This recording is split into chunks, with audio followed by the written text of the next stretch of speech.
अहिंसा संयमोता देवा वेतनमसन्ति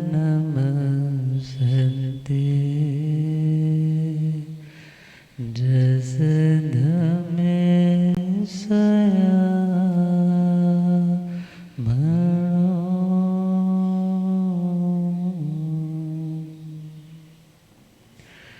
श्री महावीर प्रभु को मेरे वंदना। श्री महावीर प्रभु वंदना वंदना वंदना वंदना वंदना वंदना मुझको तारो प्रभु तारे जो चंदना। मुझको तारो प्रभु तारे जो चंदना। वंदना वंदना वंदना वंदना वंदना वंदना तेरे चरणों में दाता मेरा ध्यान हो। तेरे चरणों में दाता झूठी दुनिया से दिल मेरा अनजान हो। झूठी अनजान हो चाहे सुख में रहूं चाहे दुख में रहूं चाहे सुख में रहूं चाहे समता टूटे नहीं है यही स्पंदना। समता टूटे नहीं है यही वंदना वंदना वंदना वंदना वंदना वंदना वंदना।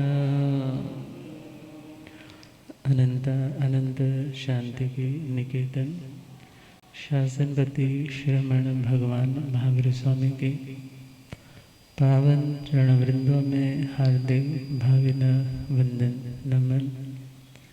मेरे अंधेरे जीवन को रोशनी प्रदान करने वाले परम उपकारी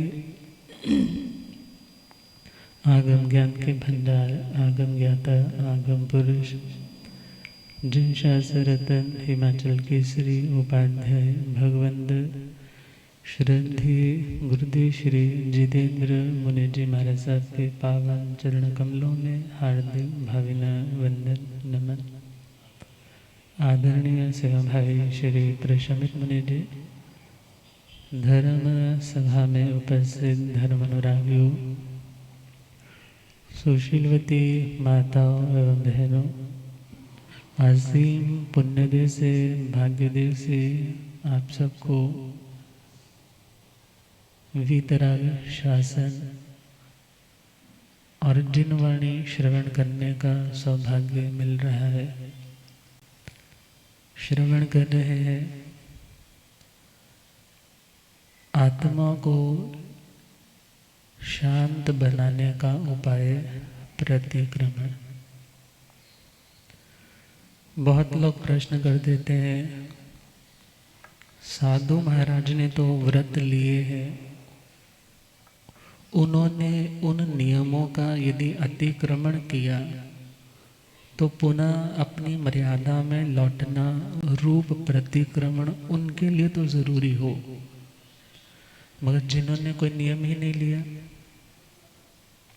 जिन्होंने नियम ही नहीं लिया तो नियम तोड़ना, नियम भंग करना, प्रतिज्ञा से मुकरना, ये बातें उस व्यक्ति के लिए घटित नहीं होंगी। मगर यहाँ पर इतना विचारना है कि यहाँ प्रतिक्रमण, यदि सपोज किसी ने नियम व्रत नहीं भी लिए तो भी उसे यदि सुनने का, करने का मौका मिलता है, तो पहला पॉइंट है उसका स्वाध्याय होगा। उसका क्या होगा? स्वाध्याय हो जाएगा। दूसरी बात, उसे इन बातों के बारे में अवेयरनेस होगी, जागृति होगी कि ये बातें आत्मा के अंदर अशांति के बीज बोने वाली हैं, इन कर्मों से बचना चाहिए। और यदि कहीं वो कर्म मैंने किए हैं मन से, वचन से, काया से, कभी स्वयं किए, कभी करवा दिए, और कभी किसी करने वाले को अप्रिशिएट किया, उसकी अनुमोदना की, तो जहाँ जहाँ भी मेरी आत्मा दूषित हुई है तो मुझे उसे शुद्ध करने के लिए ज्ञान का होना तो जरूरी है ना। निरुक्तियों में एक कथा आती है, एक राजा का बहुत ही सुकुमार, सुंदर, बहुत चार्मिंग बच्चा है। और एक बार ऐसा राजा के मन में ख्याल आया कि मेरा बच्चा यदि कभी बीमार पड़ गया तो इसके लिए मैं क्या औषधि लाऊंगा। और टाइम ऐसा हुआ, कहते हैं जैसा व्यक्ति सोचता है, चिंता करता है, फिर वो घटना भी जल्दी घट जाती है। या यूँ कहो कि इंट्यूशन, दिमाग में बातें ही वो आती हैं जो होने वाली होती है। बच्चा बीमार पड़ गया। जब बच्चा बीमार पड़ा तो राजा के पास 3 वैद्य आए, 3 डॉक्टर्स आए। पहला वैद्य कह रहा है मेरे पास ऐसी औषधि है, यदि आप उस बच्चे को दोगे तो उसका रोग क्या हो जाएगा? पूरी तरह नष्ट हो जाएगा। मगर हाँ, इतना ध्यान रखना होगा, यदि उसके अंदर वो रोग नहीं है तो इस दवाई का साइड इफेक्ट आएगा, नया रोग पैदा हो जाएगा।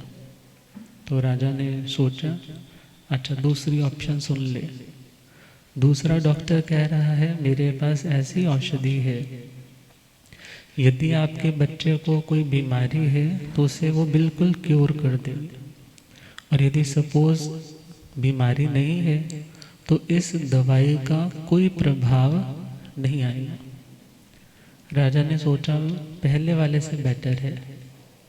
तीसरा वैद्य आया। तीसरा वैद्य कहने लगा मेरे पास महाराज ऐसी औषधि है, यदि बच्चे के देह में कोई विकार है, वात का, पित्त का, कफ का, किसी भी तरह का कोई रोग का संक्रमण है तो वो बिल्कुल ठीक हो जाएगा। और सपोज उसके अंदर ऐसा कुछ नहीं है तो उसकी इम्यूनिटी, उसकी रोग प्रतिरोधक क्षमता, भविष्य के लिए रोगों से लड़ने की ताकत वो मेंटेन हो जाएगी। तो राजा ने कौन सा ऑप्शन सिलेक्ट किया? तीसरे वाला, कि वो तो बहुत अच्छी चीज़ है। पहले वाला तो बिल्कुल यूजलेस है, क्योंकि उसमें तो डेंजर है कि यदि दवाई ना काम की तो उल्टा साइड इफेक्ट हो जाएगा। सेकंड वाला भी पैसे क्यों मिट्टी में गंवाने हैं, पैसा तो देना पड़ेगा। यदि रोग हुआ तो शांत, अदरवाइज वो निष्फल। मगर तीसरे वाला अच्छा है। इसी प्रकार आचार्य भगवंत कहते हैं, आचार्य श्री हरिभद्र जी, आचार्य श्री जिनभद्र गणे, क्षमा श्रवण जी इत्यादि मूर्धन्य जो पुराने साहित्यकार है, आगमों के ऊपर चर्चा करने वाले विद्वान है, उन्होंने कहा प्रतिक्रमण तीसरे वैद्य के समान है। प्रतिक्रमण तीसरे वैद्य के समान है। यदि कोई पाप होगा तो वो क्योर हो जाएगा, और यदि सपोज नहीं है तो उसमें इतनी अवेयरनेस आएगी, इतनी जागृति आएगी कि मुझे इस पाप से बचना है। और यदि कभी ऐसा सर्कमस्टांस, ऐसा निमित्त, ऐसा वातावरण बनता है जहाँ दोषों की संभावनाएं है, तो वहाँ वो खुद को बचाने में समर्थ हो पाएगा। तो हम बात कर रहे थे कि प्रतिक्रमण से आत्मा को क्या मिलता है। प्रतिक्रमण से पहला तो बताया यदि व्रतों में कोई छिद्र है, व्रत यदि टूट गया है तो उसकी रिपेयरिंग हो जाती है। दूसरा पॉइंट दिया था कि वो आत्मा आश्रवों को, कर्म आने के स्थानों को बंद कर देता है और जो ऑलरेडी दोष के धब्बे लगे थे उन्हें क्लीन कर लेता है। और 8 प्रवचन माताओं में उपयुक्त और अपृथकत्व और सुप्रनिहित हो जाता है।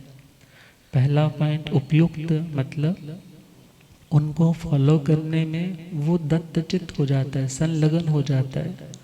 सेकंड पॉइंट है अपृथक, अर्थात उससे अपृथक नहीं होता। अपृथक होता है, पृथक नहीं होता। पृथक का मतलब अलग होना। जैसे दूध में मलाई है, दूध में जैसे क्रीम है, और चले जैसे फूल में सुगंध है, इसी प्रकार वो उस क्रिया को इतनी तन्मयता के साथ करता है कि उसे फिर और चीज़ों का ख्याल नहीं होता। वो जिसको कर रहा है उसको बड़ी यत्न के साथ और पूरे विवेक से साथ फॉलो करता है। और तीसरी बात कही है सुप्रनिहित। और सुप्रनिहित का मतलब हुआ जिस सन्मार्ग पे वो चल रहा है उस सन्मार्ग के प्रति अपने मन को, अपनी इंद्रियों को पूरी तरह से समर्पित कर देता है।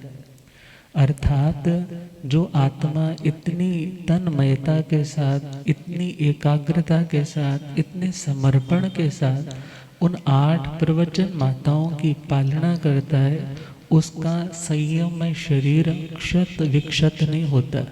और जिसका संयम में शरीर स्वस्थ रहेगा तो वहाँ एक समय आएगा जब सर्व कर्मों को क्षय करके, हरा करके उस सिद्ध बुद्ध मुक्त स्थान को प्राप्त कर जाएगा। तो कल तक हमने 5 समिति के बारे में सुना था। समिति मीन्स सम्यक प्रवृत्ति। और 3 हमारे पास गुप्तियां हैं। गुप्ती का मतलब रक्षा। जैसे बोल देते हैं ना गुप्त दान। गुप्त दान मतलब किसी को ना पता चले। किसी को ना पता चले मतलब आप चाहते हो कि इसका ज़्यादा बेनिफिट मिलेगा। इसी प्रकार अपनी साधनाओं को गुप्त रखना, अपनी शक्तियों को गुप्त रखना। गुप्त कौन रख पाएगा? जो बहुत धैर्यशाली होगा। जो धैर्यशाली नहीं है वो गुप्त भी नहीं रख पाता। जिसके अंदर धैर्य है वो पैसा बचा करके भी रखता है, और जिसके अंदर धैर्य नहीं है वो व्यक्ति पैसा भी बचा नहीं पाता। तो प्रभु ने कहा मन की शक्ति, वचन की शक्ति और काया की शक्ति। मन की शक्ति को भी क्या रखना है? गुप्त रखना। गुप्त रखने का यहाँ मतलब क्या हुआ? मन से कुछ चिंतन नहीं करना। मन से कुछ भी चिंतन नहीं करना। आप कहेंगे महाराज कि हम कोशिश तो करेंगे कि हम कुछ ना सोचें, मगर यहाँ पर और समझना है, बिल्कुल कुछ नया सोचने की स्थिति तो बहुत ऊपर की स्थिति है। मगर वहाँ पर हम यह कह सकते हैं कि हम अकुशल योगों की उदीर्णा ना करें। किसकी उदीर्णा? इसको मैं समझा रहा हूँ। उदीर्णा का मतलब है जो ऑलरेडी हमारे पास है उसे कुरेदना। कुरेदने का नाम क्या है? उदीर्णा। जैसे मेमोरी के स्टॉक में है, बहुत सी मेमोरीज हैं, बहुत से संस्कार हैं, बहुत से ऐसे हैं जिन्हें रिकॉल करके, याद करके आपकी आंखों से आंसू आ जाते हैं, और बहुत से संस्कार ऐसे हैं जिन्हें याद करके आपका मन अशांत से भी शांत हो जाता है। तो प्रभु ने क्या कहा? अकुशल योगों की उदीर्णा नहीं करनी। मीन्स तुम्हारे पास शक्तियां हैं मगर उन शक्तियों का दुरुपयोग नहीं करना। मन है, मनन की शक्ति है, मगर उस मनन की शक्ति से अपने भीतर के अच्छे संस्कारों की तिजोरी में से अच्छे संस्कार निकाले। मगर डस्टबिन फरोलोगे तो डस्टबिन खाली तो करना है, मगर उस डस्टबिन में ही मुंह मारते रहने से मन शांत नहीं हो पाएगा। इसलिए अकुशल योगों की, अर्थात मन को कुशल में तो लगाए मगर अकुशल में नहीं लगाए, और जहाँ भी जाए वहाँ पर अच्छा चिंतन करें।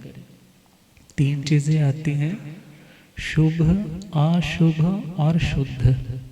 शुभ, शुभ का मतलब पॉजिटिव, अशुभ का मतलब नेगेटिव और शुद्ध का मतलब प्योर।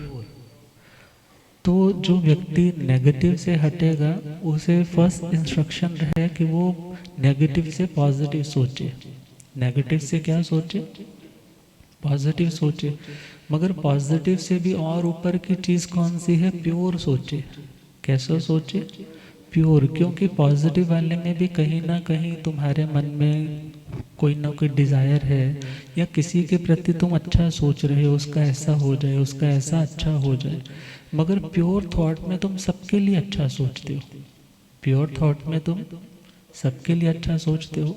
तो नेगेटिव से उठ करके पॉजिटिव में आना और पॉजिटिव से उठ करके प्योर में आना, वो देखा जाए मन गुप्ती का प्रयोजन है।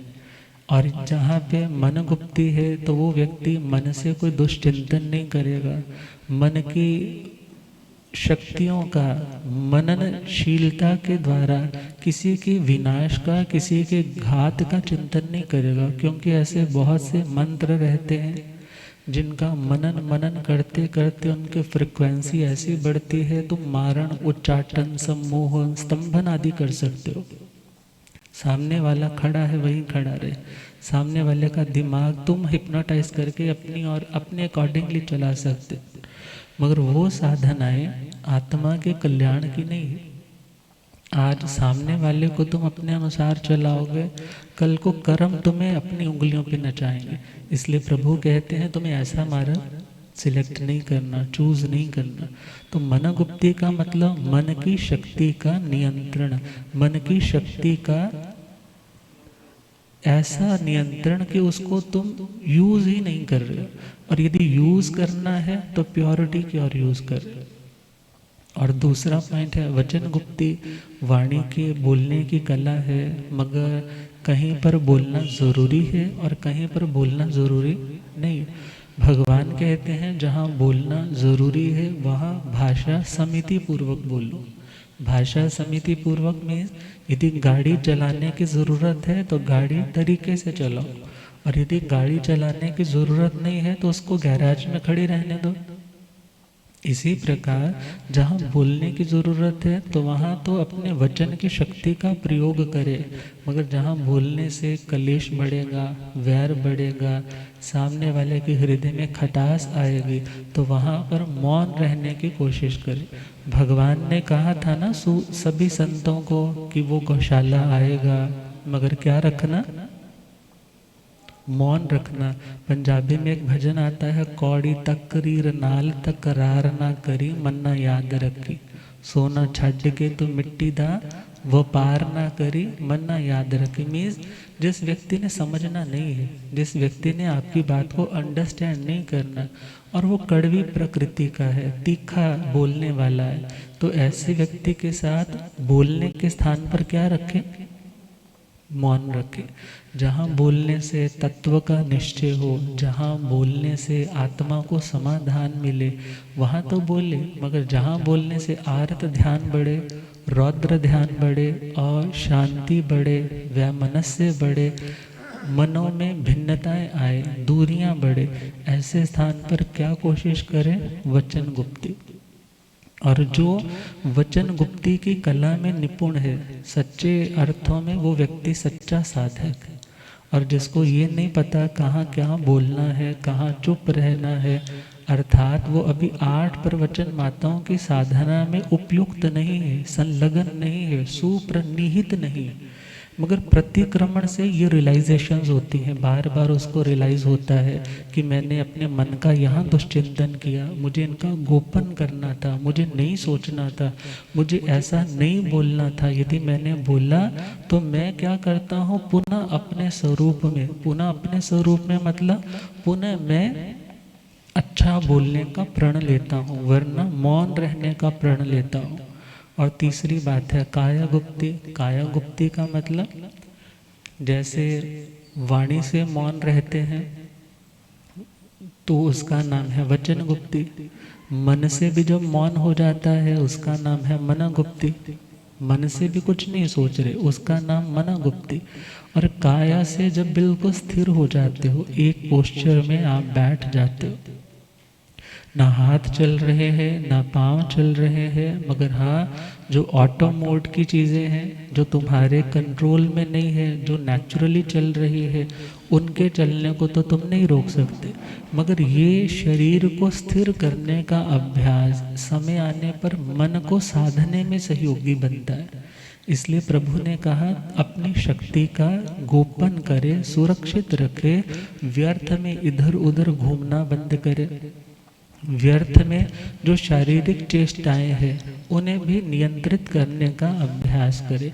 इससे क्या होगा, तुम्हारी काया गुप्ती सधेगी, तुम्हारा पोस्चर सधेगा, एक आसन में तुम स्थिर रह पाओगे। और जब आसन में स्थिर हो तो ध्यान में स्थिरता आएगी।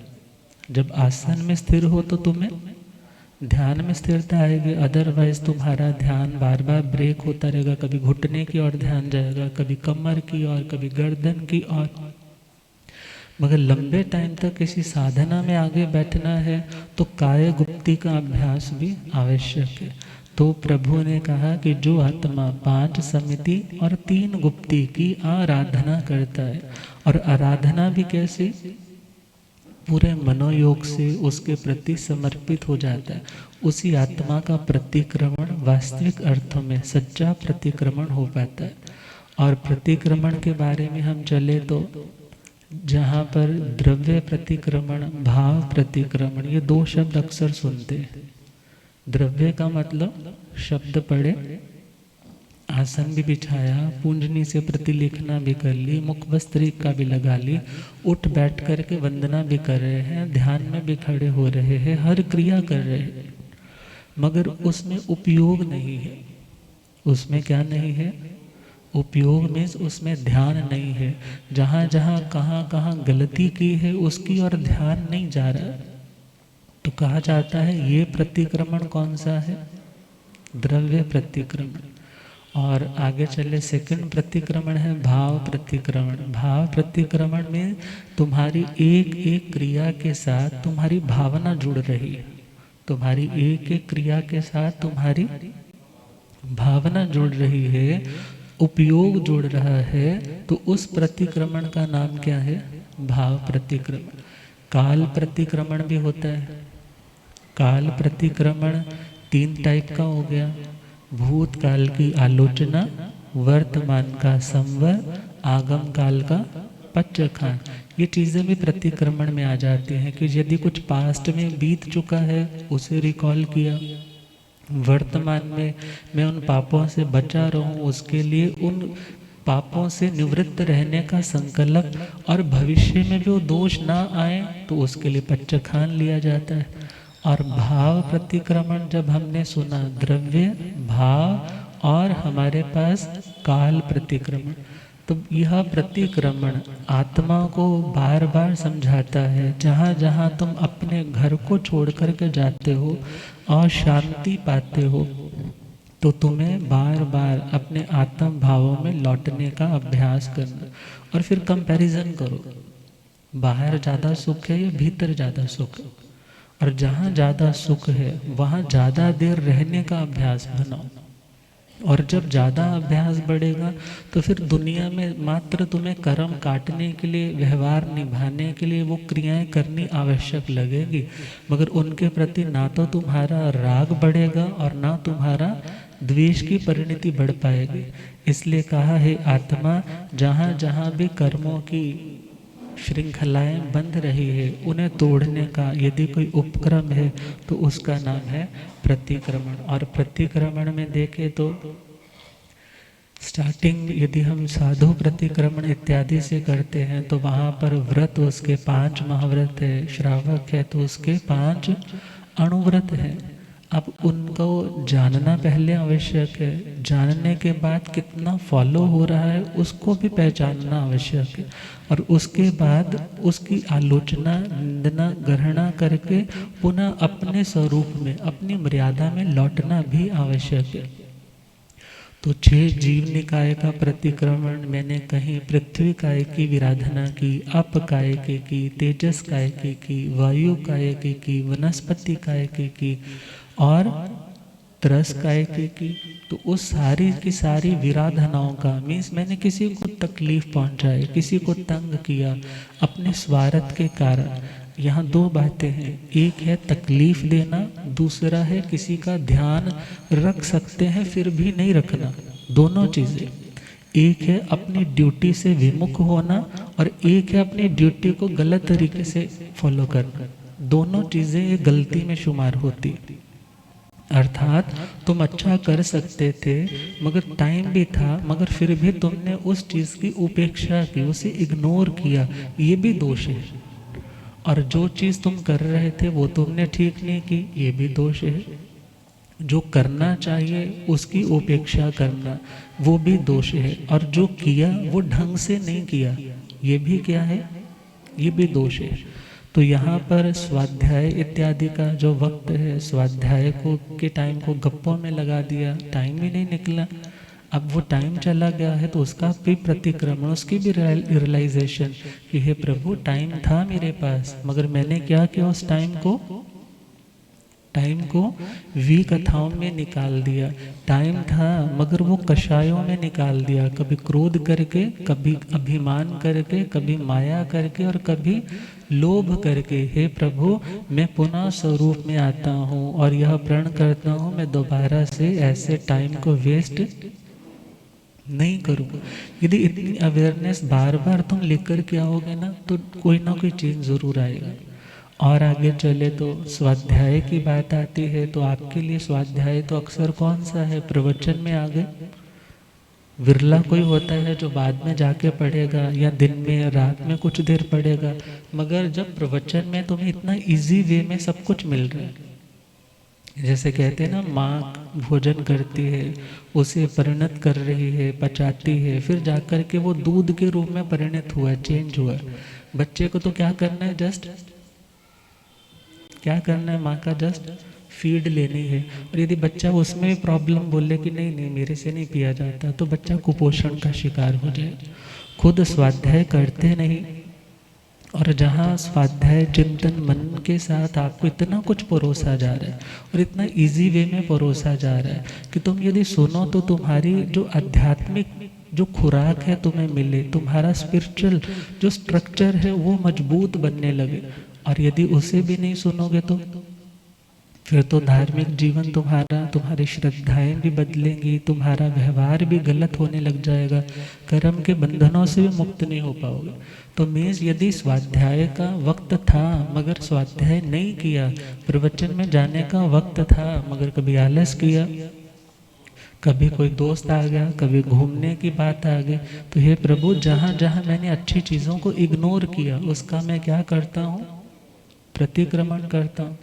और इसी प्रकार हम चले तो 5 समिति की आराधना में, 3 गुप्ती की आराधना में, जहाँ जहाँ गफलत की, या फिर छठा रात्रि भोजन है, 5 महाव्रत आ गए, छठा रात्रि भोजन आ गया।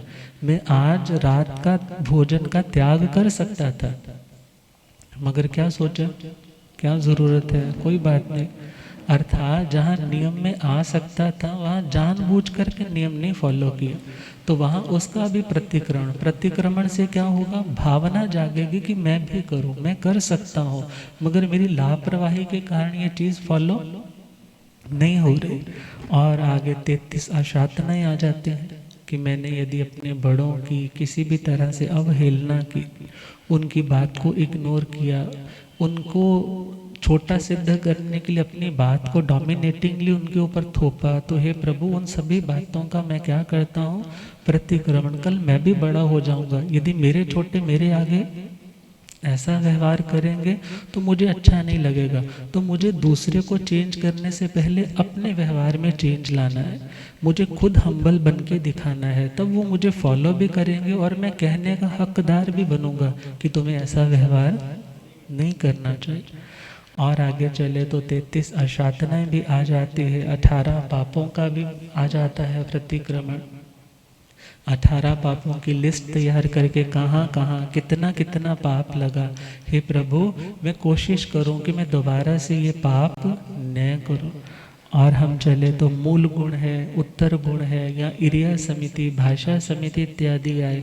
गोचरी पे गए हैं तो गोचरी का आप लोग घर में बनाते हैं तो बनाने का, जहाँ जहाँ अयत्ना रही उसका प्रतिक्रमण। हे प्रभु, आज संत घर से वापस लौट गए, मैं अपनी दैनिकचर्या वैसी बनाने की कोशिश करूं कि उन्हें भी दोष ना लगे और मुझे भी दोष ना लगे। जहाँ हर चीज़ के लिए अवेयरनेस होगी तो वहाँ पर तुम्हारा प्रतिक्रमण भी तुम्हें स्थायी शांति देने में सहयोगी बनने लग जाएगा। अदरवाइज जब दूसरे की बातें सुनोगे, बोलोगे मैं तो आज तक अंधेरे में था, मुझे तो सच का पता ही नहीं था। मगर सच को जानो और जितना हो सकता है उस पर चलने का अभ्यास करो। और यदि जानना ही नहीं तो चलोगे कैसे? जानना ही नहीं तो चलोगे कैसे? और फिर आगे चले तो एक भी है असंयम, एक प्रकार के असंयम का प्रतिक्रमण। फिर राग में गया तो उसका प्रतिक्रमण। यदि द्वेष के भावों में गया तो मैं फिर पुनः अपने भाव में आता हूँ। यदि मैंने किसी माया का, निदान का, मिथ्यात्व, शल्य का सेवन किया तो मैं पुनः अपने आत्म भावों में आता हूँ। यदि मैंने रिद्धि का अभिमान किया, अपने भोजन पाने का अभिमान किया कि मेरे से बढ़िया तो कौन खाता है, मेरे से बढ़िया तो कौन बहराता है, अर्थात ऐसे भावों से यदि तुम भोजन कर रहे हो या दान भी दे रहे हो तो वो भी कौन सा गौरव है? रस का, साता का। मेरे जैसा सुखी कौन है? ये तो सारे के सारे पाप भोग रहे हैं। मीन्स यदि ऐसे भी भाव आए हो तो हे प्रभु, उसका भी मैं क्या करता हूँ? प्रतिक्रमण। कभी क्रोध आया, कभी अभिमान आया, कभी लोभ आया, कभी क्रोध आया, किस बात का? मेरे अनुकूल नहीं चल रहा। अभिमान आया, अरे देखो अब मेरे अनुकूल कितने चल पड़े हैं। कभी माया आई, ये उसके पास जाता है, ये मेरे साथ जुड़ना चाहिए। अपने दोष को छुपाकर दूसरे पर दोषारोपण करके हम उसको अपना बनाना चाहते। और कभी लोभ आया, उसका भगत मेरा भगत हो जाए, उसका क्षेत्र मेरा क्षेत्र हो जाए, उसका प्रॉफिट मुझे मिलने लग जाए। हे प्रभु, मैं उसका क्या करता हूँ? प्रतिक्रमण करता हूँ। और आगे चले, जब कषायों की बात आई, फिर विकथाओं की। हे प्रभु, यदि मैंने क्रोध, विकथा, स्त्रियों की कथा, भोजन पाने की कथा, देश या राज्य की कथाओं में अपना टाइम व्यर्थ गवाया हो तो मैं उसे अच्छी जगह इन्वेस्ट करने के लिए अवेयर होना चाहता हूँ। इसलिए मैं क्या कर रहा हूँ? प्रतिक्रमण। मोबाइल देख रहे थे ना, कितना टाइम, एक रेसिपी तो एक देखने लगे थे मगर उसके साथ की 20 रेसिपी निकल आई। 2 घंटे निकल गए, तुम्हारे सामायिक का टाइम था मगर तुमने क्या सोचा? सामायिक तो कल भी हो जाएगी। मगर उससे मिला क्या? तुम कोई बहुत बड़े मास्टर शेफ तो बन नहीं गए उन 2 घंटे में। मगर यदि वही तुमने थोड़ी अवेयरनेस रखी होती कि मैं अपने टाइम में से टाइम निकाल लूँ। घर बार में अच्छा पौष्टिक आहार बनाना भी ज़रूरी है, मगर उसके साथ आत्मा के पोषण के लिए उसकी डाइट का ध्यान रखना भी ज़रूरी है। तो उसके लिए अवेयरनेस रखना और विकथाओं से बचना। फिर आगे चले तो आहार की संज्ञा, भय की संज्ञा, मैथुन की संज्ञा, परिग्रह की संज्ञा। इन संज्ञाओं में यदि मैंने अपना मन लगाया तो हे प्रभु, मैं आत्म भावों में लौटता हूँ। फिर आगे चले तो 5 यदि महाव्रत का कहीं खंडन किया है, यदि 5 इंद्रियों के जो 23 विषय है उनकी यदि कामना की है तो उसका प्रतिक्रमण करता। 5 समितियों का विवेक से पालन नहीं किया, उसका प्रतिक्रमण करता हूँ। 6 जीवनिकाओं की मैंने सुरक्षा नहीं की, उसका प्रतिक्रमण।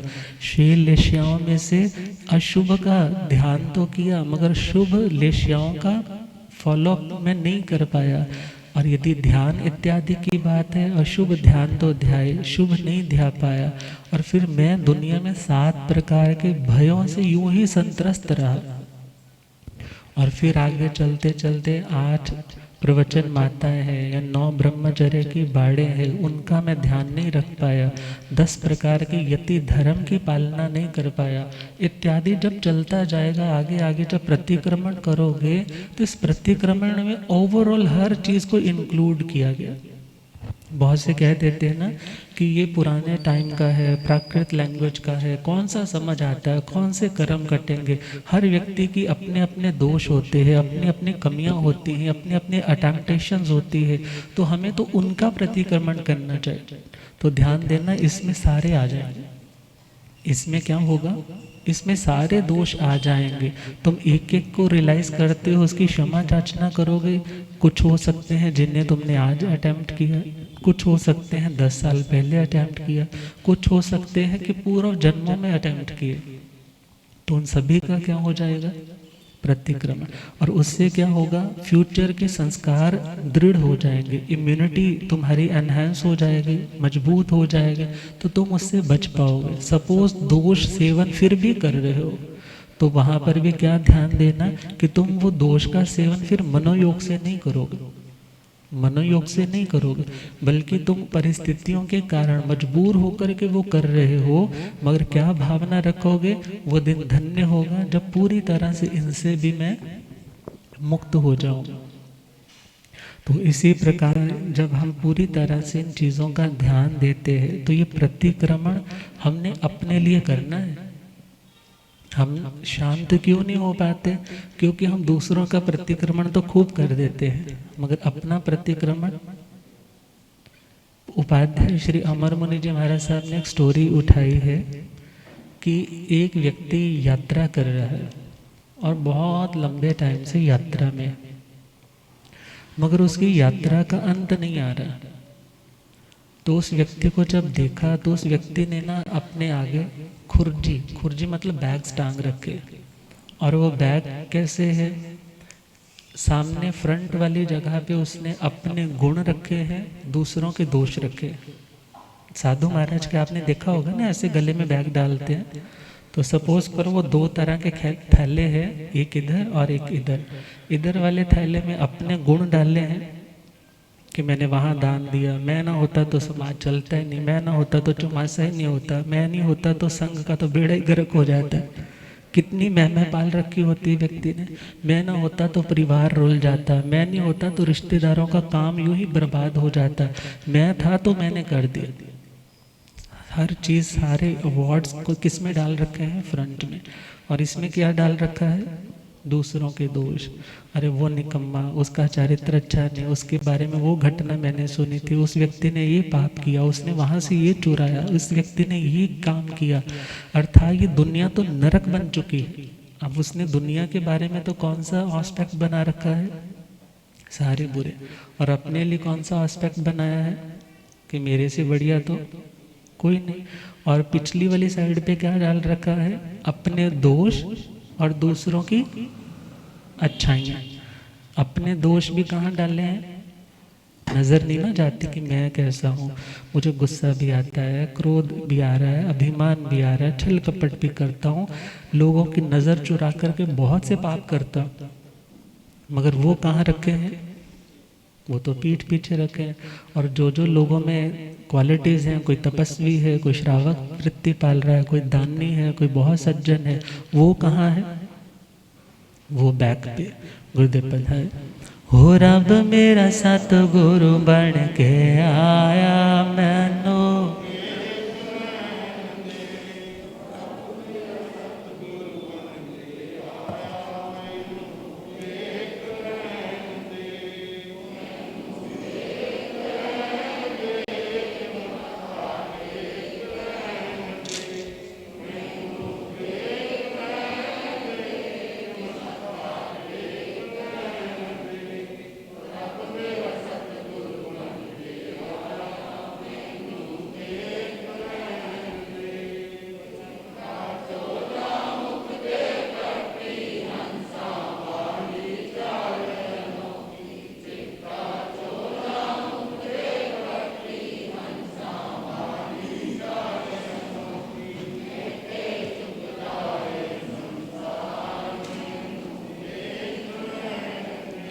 होत झुकदा है संसार, हो रब मेरा सतगुरु बन के आया। बोलिए आगम ज्ञाता आगम पुरर्जन सरतन हिमाचल केसरी उपाध्याय भगवंत श्रद्धे गुरुदेव श्री जितेंद्र मुनि जी।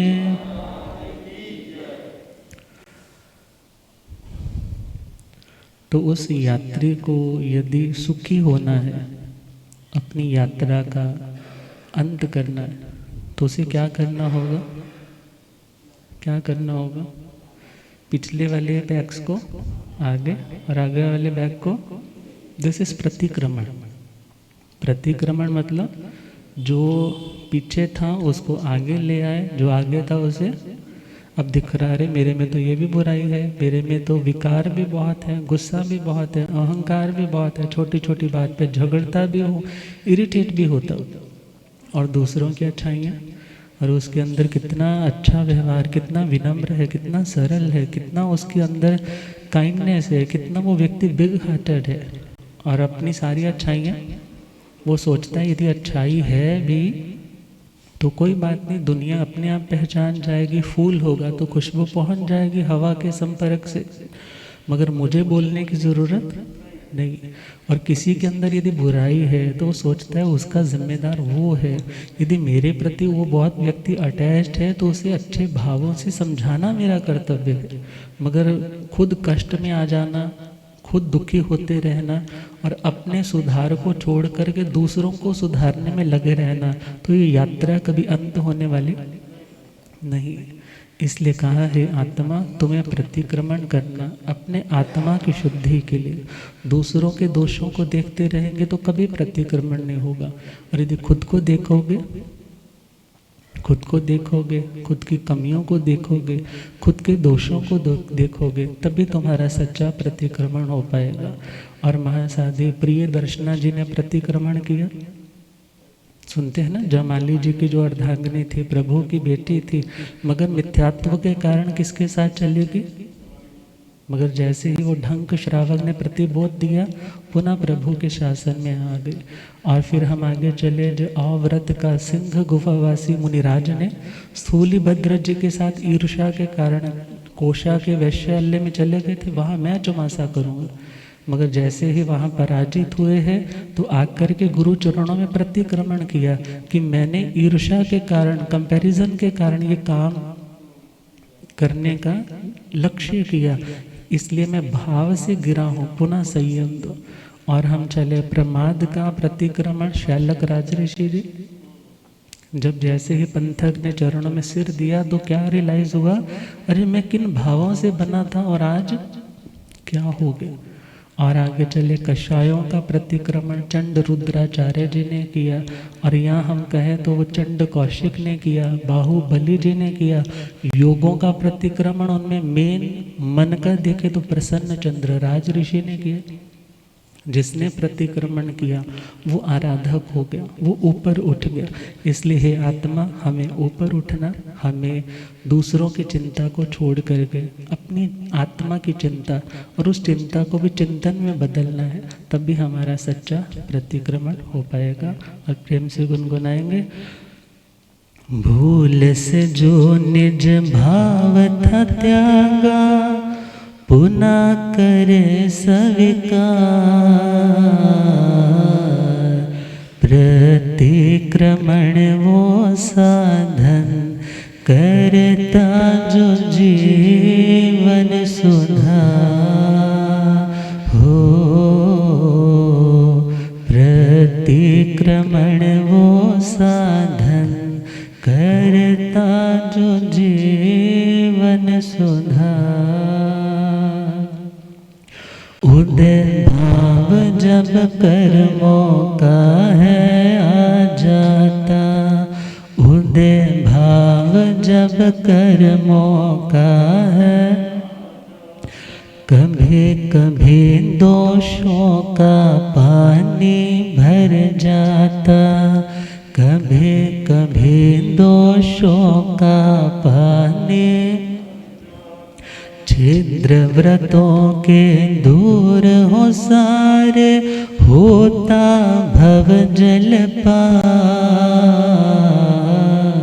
प्रतिक्रमण वो साधन करता जो जीवन सुधार हो, प्रतिक्रमण वो साधन करता जो जीवन सुधार। प्रतिक्रमण से संवर का आराधन हो, प्रतिक्रमण से संवर का दोषों के धब्बे हो दूर वो साधन हो, दोषों के धब्बे हो दूर वो साधन। समिति गुप्तिवान ही साधक करता निज उद्धार, प्रतिक्रमण वो साधन करता जो जीवन सुधार हो, प्रतिक्रमण वो